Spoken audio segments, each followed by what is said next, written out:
दोस्तों, आप सबका बहुत बहुत स्वागत है। तो दोस्तों, क्लास 11 केमिस्ट्री में आज हम एक छोटा सा कॉन्सेप्ट समझेंगे, बट ये कॉन्सेप्ट आपके लिए इंटरेस्टिंग रहेगा क्योंकि ये कॉन्सेप्ट है ना, आपको समझना ज़रूरी है। ठीक है, तो हमारा ये जो कॉन्सेप्ट है दोस्तों, वो है आपका तत्वों के गुणों में आवर्तिता। देखो, तत्वों के गुणों में आवर्तिता क्या होती है, ये आवर्तिता इसको जानेंगे। ठीक है, तो देखो, आवर्तिता जो लिखा है आपका, इस आवर्तिता का अगर साधारण मीनिंग जाने तो आवर्तिता का मतलब होता है, देखो, तत्वों के गुणों में आवर्तिता है, मतलब इसका मतलब होता है तत्वों के गुणों में परिवर्तन। तत्वों के गुणों में क्या होता है? परिवर्तन। ठीक है, तो आपको ध्यान रखना है, आवर्तिता का मतलब क्या है? तत्वों के गुणों में परिवर्तन।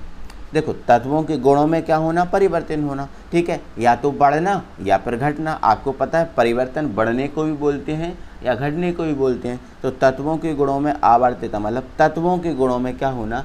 परिवर्तन होना। और फिर एक निश्चित अंतराल बाद उन्हीं गुणों का फिर से आ जाना, उन्हीं गुणों का फिर से आ जाना। देखो, एक एग्जाम्पल मैं बताता हूँ। जैसे ये आपको दोस्तों दिख रही है मॉडर्न पीरियोडिक टेबल, ये आपकी क्या है? आवर्त सारणी है। क्या है ये? आपकी आवर्त सारणी है। और दोस्तों, आपको पता है इस आवर्त सारणी में तत्वों को परमाणु क्रमांक के बढ़ते क्रम में रखा गया है। देखो, 1 वाला, ठीक है, फिर ये 2 वाला, फिर 3, फिर ये 4, 5, 6, 7, 8, 9, 10 ये रखा गया है ना। ठीक है, आप ये बहुत अच्छे से जानते हो, ये वाला जो ब्लॉक है वो एस ब्लॉक है, ये वाला जो ब्लॉक है वो पी ब्लॉक है ना, और ये वाला ब्लॉक है वो डी ब्लॉक है। आप बहुत अच्छे से जानते हो। तो दोस्तों, जब हम परमाणु क्रमांक के बढ़ते क्रम में चलते हैं, जैसे 1 चले, फिर कहाँ आ गए? 2 आ गए, फिर 3 जो है ना वो हमारा कहाँ आ गया? देखो, हमने कहाँ से स्टार्ट किया था? 1 से। तो 1 हमारा क्या था? S block. 2 हमारा क्या था? P block. फिर हम तीसरे पे आए तो फिर तीसरा कौन से ब्लॉक में आ गया? एस ब्लॉक में आ गया। फिर चौथा एस ब्लॉक में। जब जैसे ही हम फिर 5वें पे आए तो हमें पी ब्लॉक मिल गया। देखो, गुणों में क्या हो रहा है? परिवर्तन हो रहा है। क्या हो रहा है? गुणों में परिवर्तन। और एक निश्चित अंतराल के बाद समान गुण वाला तत्व आ रहे हैं। जैसे यहाँ पर देखें तो एक तत्व के बाद हमें जो तीसरा तत्व मिलता है वो एस ब्लॉक का मिलता है। फिर अगर यहाँ से तीसरे तत्व से चलें तो 1, 2, 3, 4, 5, 6, 7, 8 तत्व बाद हमें एस ब्लॉक मिलता है। फिर यहाँ से चलें तो 1, 2, 3, 4, 5, 6, 7, 8 फिर हमें एस ब्लॉक में आना पड़ता है ना। तो एक निश्चित अंतराल बाद समान गुण वाले तत्व आ रहा है ना। ठीक है, तो ध्यान रखना है आपको बहुत अच्छे से। आवर्तिता का अर्थ सिर्फ दोस्तों इतना सा है, आवर्तिता का अर्थ है एक निश्चित अंतराल बाद उन्हीं गुणों का प्रकट होना। मतलब उन्हीं गुणों का मतलब जो गुण चल रहे थे उन्हीं गुणों का क्या होना? प्रकट होना। अर्थात जब आधुनिक आवर्त सारणी में तत्वों को उनके परमाणु क्रमांक के बढ़ते क्रम में रखा गया, बिल्कुल रखा गया, तब एक निश्चित अंतराल पश्चात समान गुणों वाले तत्व मिलते हैं, बिल्कुल हमें मिलते हैं। ठीक है, जैसे आपको ये पीरियोडिक टेबल में भी मिल रहे हैं। ठीक है, एक निश्चित अंतराल बाद समान गुण वाले तत्व। ठीक है, यहाँ 1 से चलो 2 है ना, फिर 3 आए तो एस ब्लॉक फिर मिल गया। फिर ना 4 चले, 5 चले, 6 चले, 7 चले, 8 चले, 9 चले, 10, फिर 11 आए हमें एस ब्लॉक मिल गया। फिर 12, 13, 14, 15, 16, 17, 18, 19 फिर एस ब्लॉक मिल गया। फिर यहाँ पर हमें 36 तक चलना है, फिर हमें 37 एस ब्लॉक मिल गया।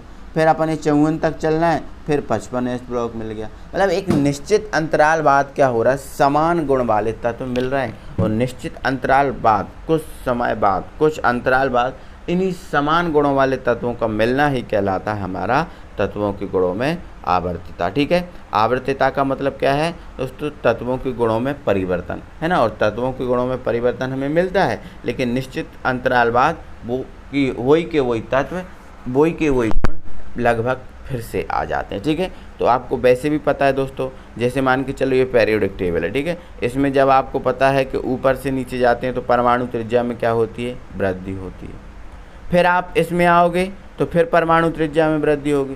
फिर परमाणु त्रिज्या में मतलब प्रत्येक वर्ग में ऊपर से नीचे चलोगे तो परमाणु त्रिज्या में क्या होगी? वृद्धि होगी। समान गुण मिल रहा है ना। ऐसा नहीं है कि यहाँ पर परमाणु त्रिज्या में वृद्धि हो रही फिर यहाँ आए तो और ज़्यादा वृद्धि हो जाए, ऐसा नहीं है। नहीं, तो देखो यहाँ वृद्धि हो रही है, फिर यहाँ आओगे तो फिर इनकी अलग वृद्धि होगी, इनकी अलग वृद्धि होगी, तो आपको इस टाइप से याद रखना है, ठीक है। आवर्तता का अर्थ है एक निश्चित अंतराल के पश्चात उन्हीं गुणों का प्रकट होना, अर्थात जब आधुनिक आवर्त सारणी में तत्वों को उनके परमाणु क्रमांक के बढ़ते क्रम में रखा जाता है तब एक निश्चित अंतराल पश्चात समान गुणों वाले तत्व मिलते हैं। आई होप आप समझ गए होंगे दोस्तों। और दोस्तों ये 11th केमिस्ट्री की वीडियो है, एक छोटी सी वीडियो है। इसके बाद जो है ना वीडियो आपको दोस्तों जो रक्षाबंधन का त्यौहार है आप अच्छे से मनाइएगा, अच्छे से मज़े लीजिएगा, क्योंकि आपको काफ़ी दिन पश्चात, अभी ये कोरोना महामारी चल रही थी जिसके कारण कोई भी त्यौहार ठीक ठाक तरीके से नहीं हम मना पा रहे थे।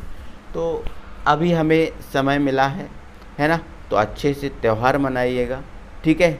अच्छे से त्यौहार मनाइएगा और अपनी जो पढ़ाई है उसको भी रखिएगा। ऐसा नहीं करना है कि आप त्यौहार मना रहे हैं तो पढ़ाई को बिल्कुल भूल जा रहे हो, नहीं, आप त्यौहार भी मनाएं अच्छे से, और जितना समय मिले, थोड़ा बहुत मिले भले ही, लेकिन आप उस थोड़े बहुत समय में अपनी पढ़ाई भी करें, है ना।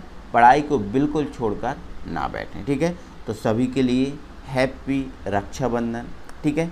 मिलते हैं दोस्तों, और हम ये जो अब अपनी जो क्लास है वो आपकी शनिवार से स्टार्ट होगी, मतलब शनिवार को अब वीडियो आपको मिलेगी, ठीक है दोस्तों। तो मिलते हैं अगली वीडियो में। Thank you very much.